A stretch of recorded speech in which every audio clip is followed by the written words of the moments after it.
I'm Michelle Bogan, founder and CEO of Equity at Work, and this is your DEI Minute, your go-to podcast for leaders looking to navigate the ever-evolving landscape of diversity, equity, and inclusion in the workplace. Whether you're just starting out with DEI or looking to sustain your long-term successes, each episode will provide you with actions you can take to move DEI forward at your organization, all in 15 minutes or less.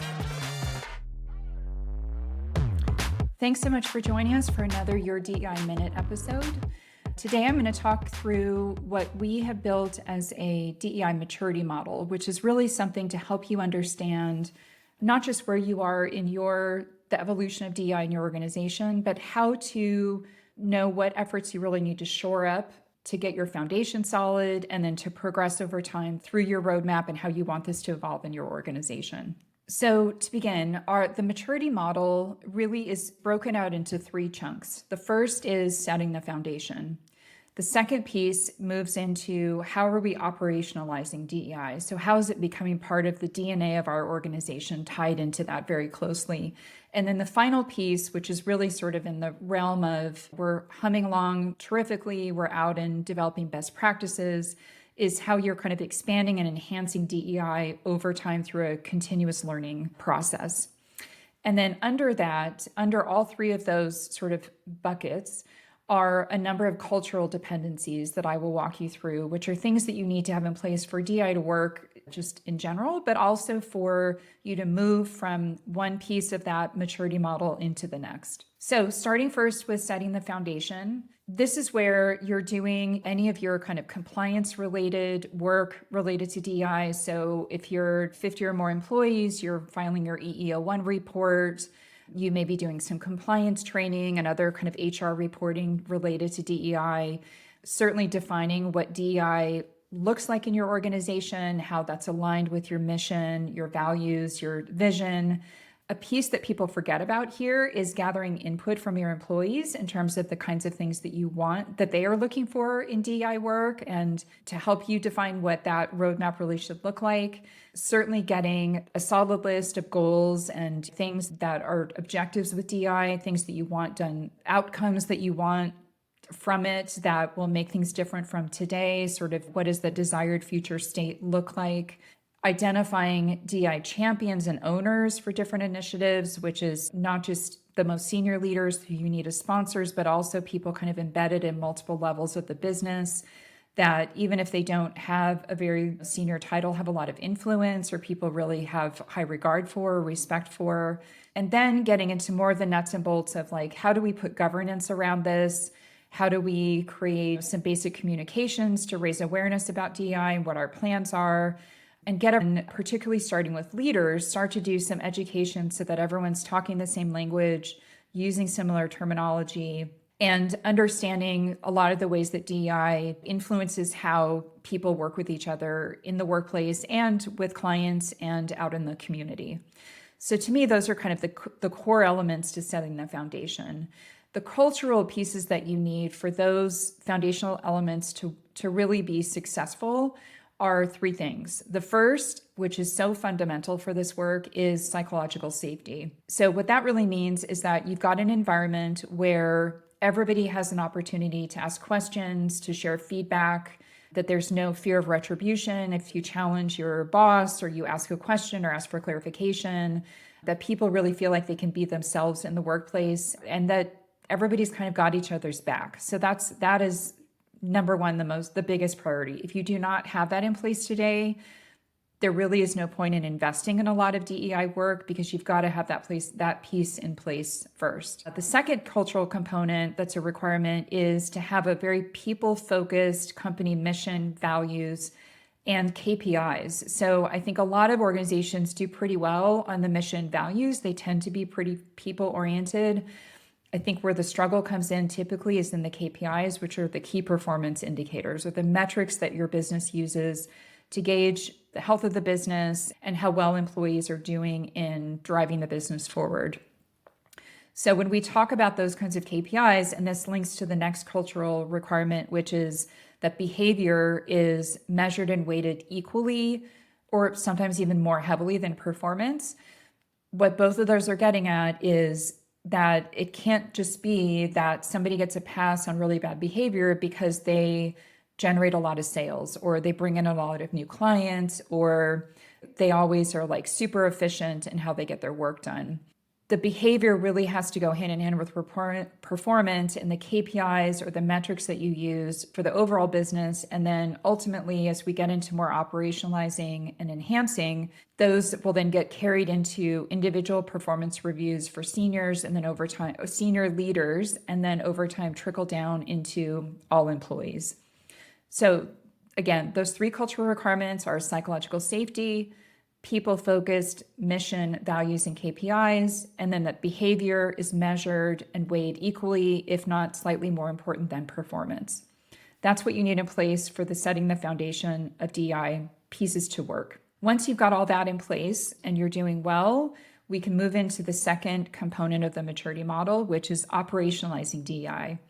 So what that means is you're starting to build DEI, integrate it into all of your policies, your processes, your benefits, the norms around how people work together, standards around behavior internally and even externally with clients or customers and, other stakeholders and people out in the community that you interact with, as well as suppliers and other vendors that you're working with.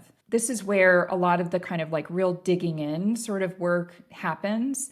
Number one here is taking a really honest look at where you are today. That's something we've talked about in a previous episode. So looking at analyzing the workforce data and what does the diversity look like across your company? How does that differ based on looking by level or by function or by location or by line of reporting? How are you stacking up against others in your industry and broader benchmarks? What are the opportunities there? Do you see people getting stuck at certain levels?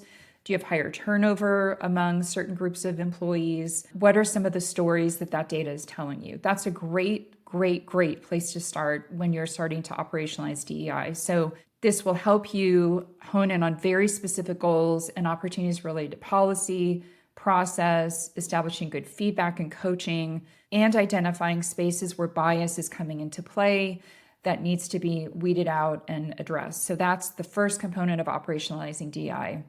Then you can go into identifying what are the metrics that we should use to measure DEI in our organization. So we've now got a common language. We've identified our goals. We can see how we're doing. Where are the specific areas we want to improve? How are we going to measure that improvement? Moving from there into tying that into senior leader accountability and goals. So those measures should go into those goals. There should be regular conversation on progress against that, issues that might be bubbling up. And this is a point where you will start to have some feedback and issues bubble up that you didn't know about. Don't panic. That's actually a good thing. You'll start to hear more things because people start to feel safe sharing those things. They see that this is an opportunity to get some of those things resolved or dealt with. So that's a good thing. So having a little bit of openness and agility in that realm will be really important as you're working through those goals and the accountability. Continuing to do DEI education. So taking it from the most senior leaders down throughout the rest of the organization so that, again, you're helping to build awareness and skills and behaviors across the full organization so everybody can really embrace these principles and live them out. Very much tied to all this is, and a lot of people forget this part, is to build a communication plan and strategy around how we're going to talk about DEI. What are all the different ways that we can build that into existing communication on the website, an internal portal, a newsletter, all kinds of different ways to do that. And thinking about externally, how are we going to talk about DEI? Do we comment on things in terms of current events that are happening that are DEI related or not? And if we do, what are the criteria that we work through to figure out when we do say something and what we do say? How do we make sure that our internal and external messaging is consistent so that we're not telling the outside world one thing, but our internal employees something completely different? Being really thoughtful about communication is a very important piece here to getting operationalizing DEI to really work.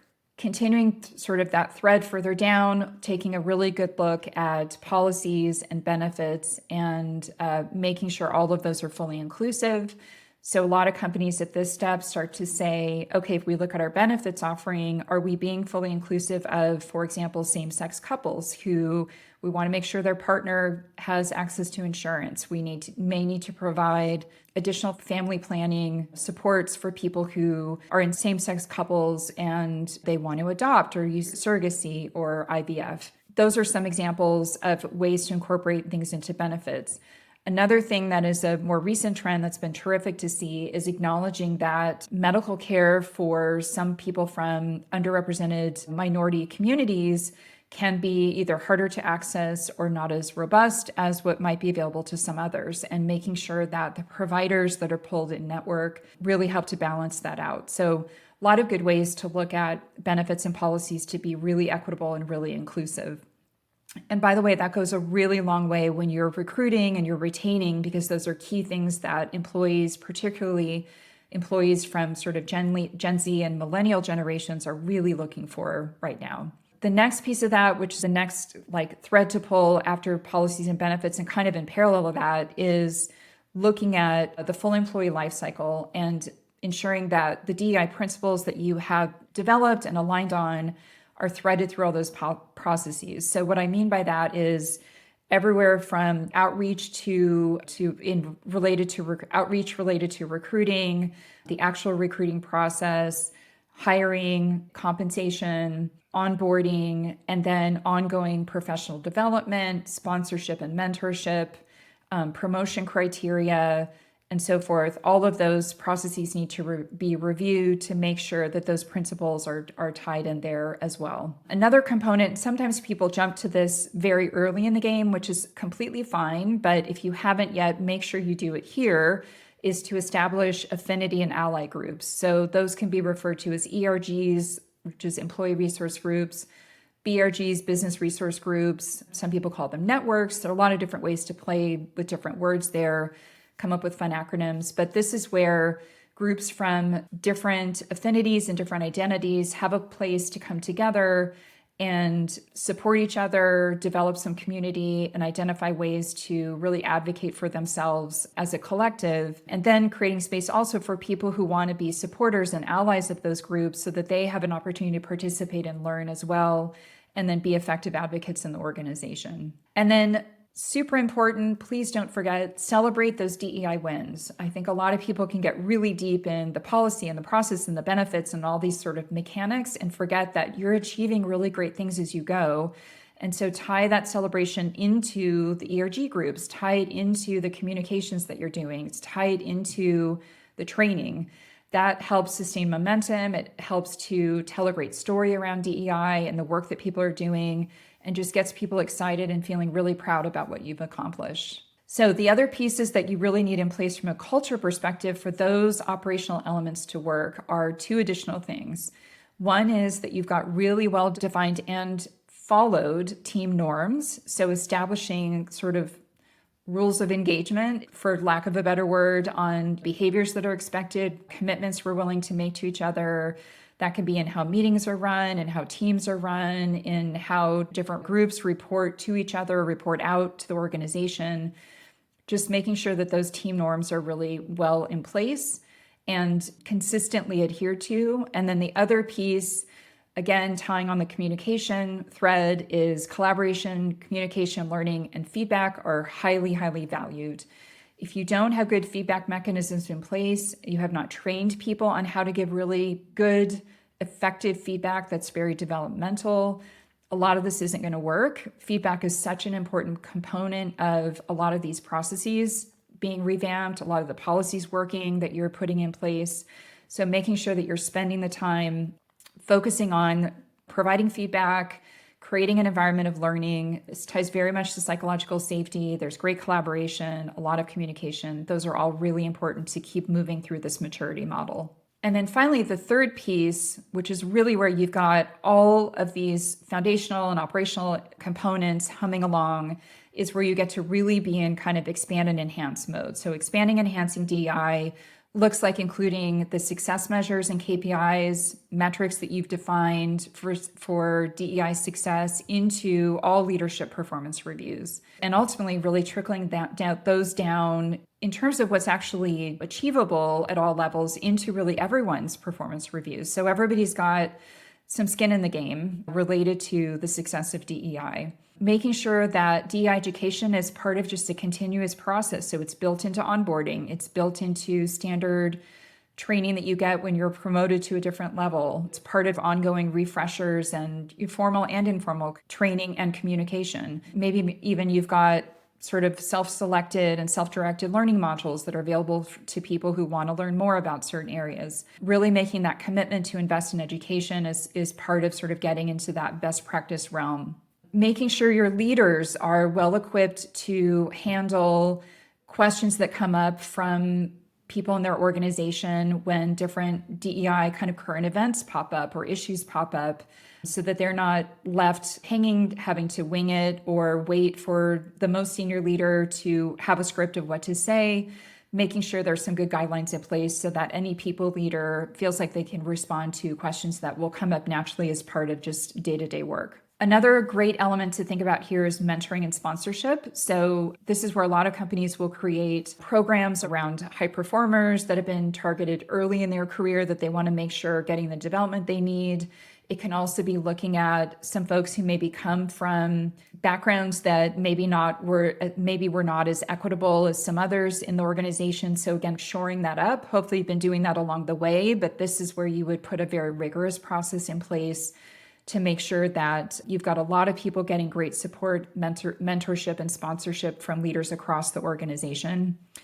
This is also a terrific time to dig into supplier diversity. So that's a great way to extend your DEI principles out into the community, thinking about people that you contract with for supplies, for services, for materials, other business partners, and thinking about like, how can we use our spend on these various categories to really make a difference in some other small businesses who may be minority owned or minority operated, or maybe even it's just local small businesses that you want to support. So defining what that program looks like for you and then putting some good tracking mechanisms into place. That also provides great fodder for additional communications and great storytelling related to DEI. Another external element is tying your DEI work and your mission and goals to community outreach. So many organizations have foundations or they have robust community service programs or philanthropy programs. Those are amazing opportunities to pull your DEI principles and practices out into the community again to have additional impact and really make a difference. And finally, making sure you're all staying connected across the organization on the things that you're trying, that you're learning, that have worked well, lessons learned along the way, how you've pivoted and tried some different things, particularly in large organizations with multiple divisions. It's really important to be sharing those best practices across the company so that you're all continuing to move forward together and not losing momentum. So those are the pieces that really encapsulate this kind of expand and enhance DEI, that final step in the maturity model. The additional cultural requirements there are a culture of transparency, which is really what builds trust. So that there's great visibility to performance, there's great visibility to what resources are focused on and to how we're not just the rosy part of how we're doing, but even some of the struggles we're having or challenges we're running into, and then what the plans are to work through that. And then similar to this, but more focused on a leadership level, is having an inclusive leadership style. So that is welcoming feedback, welcoming brainstorming as a group, welcoming that kind of input, welcoming challenges and questions as part of formulating strategies and directions forward. It's really moving from a kind of command and control sort of organizational style to something that's much more collaborative and inclusive. And those two pieces are really critical to getting this last step on the maturity model to really work. So as you're building your roadmap for DEI, which can feel daunting, I do want you to feel confident that you can do it. First of all, I hope that this maturity model has given you a little bit of a template for a roadmap. I also will say that if you've started and you've done some things that are foundational and you've done some things that are in the operational piece and maybe even one or two things out in the expand and enhance component, that is completely fine. Don't stop doing those things, but make sure before you go forward anymore, you step back and really shore up the pieces in the foundational element before you move to shoring up the rest and operationalizing DEI, and then finally into the expanding and enhancing. And last but not least, don't forget those core cultural elements: psychological safety, people-focused company mission, values and KPIs, the importance of behavior, team norms, great communication and collaboration, a culture of learning and feedback, a culture of transparency, and inclusive leadership style. If you keep those in mind and you put your resources toward those, then you're setting up your DI work for tremendous success. Thank you so much for joining us. I hope you found this really helpful. And that's a wrap. I'm Michelle Bogan, and that's your DEI Minute for today. Thank you so much for listening. Please be sure to follow us wherever you listen to podcasts, and don't forget to leave us a review. If you ever have questions, please visit our website or send us an email. You can also sign up for our newsletter and follow us on LinkedIn, YouTube, Twitter, and Instagram. Links to everything can be found in the episode notes. This episode was produced and edited by Podgrowth with podcast art by our very own Jamie Applegate.